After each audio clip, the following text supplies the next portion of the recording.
بەڵاوبوونا نەخۆشیە کولێرا لە باکوورە ڕۆژاوای سووریە بەتایبەت لە ناوا کامپین کۆچبەرن ئەدلب و دەردۆراوێ بووە جهێ مەترسیەکە مەزن لە جەم تەندروستیا وێ ناوچەیە.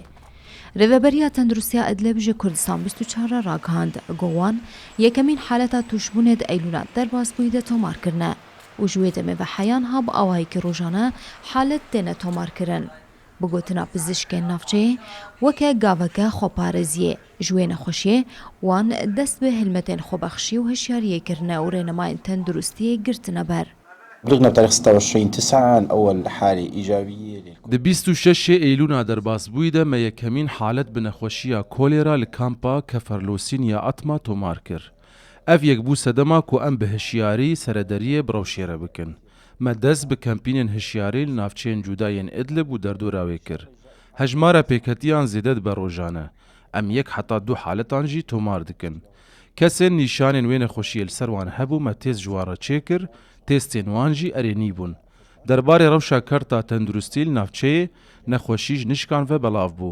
Pirastî karînên me ku em pêşwaziya nexweşan bikin tunene. Me daxwaz ji rêxistinên mirovî û navdewletî kiriye alîkariyên pêwîst, mîna derman û keresteyên pizîşkî û tenduristî ji me re bişînin. Heta ku em bikaribin, rê li ber vê nexweşiyê bigirin. لە ئالیەکی دن بەرپرسێ ناوخۆیی یێ باژارۆکێ بنشا ئەدلبێش کوردستان 24 تەکەس کرد. گۆ بەلاوبوونا وێ نەخۆشیە بە ئاوا پیس و گرێدایە ji ber tevahîya keskatiya deverê bi ava pîs tê avdan. Ev yek jî bûye sedema govzûtirîn dem ew nexweşî di nava xelkê û koçberên kampan de belav bibe û zarok zik êşî bibin û bi jehrî bikevin. قمنا بالأيام الأخيرة وبناء على قرارات Di çend rojên dawî de me binemayên biryarên rêveberiya çandiniyê li parêzgeha Idlibê cibicî kirin. Ew jî divê zeviyên çandiniyê nema bi ava pîs bêne avdan. Darê li ber nexweşiya kolêra bêgirtin. Em wekû encûmenê bi armanca parastina welatiyan ji vê petayê me ava vexwariniya tora sereke avê dide tevahiya Idlib û derdora wê bi madeya klor teqîm kiriye. Her wiha me daxwaz ji tendurustiya bajar kiriye dest bi kempînên hişyariyê bike li navçeyên cudayên bajar û kampên derdora wê. Her wiha derman jî li cadeyan bireşîne heya ku ew nexweşî zêdetir belav nebe.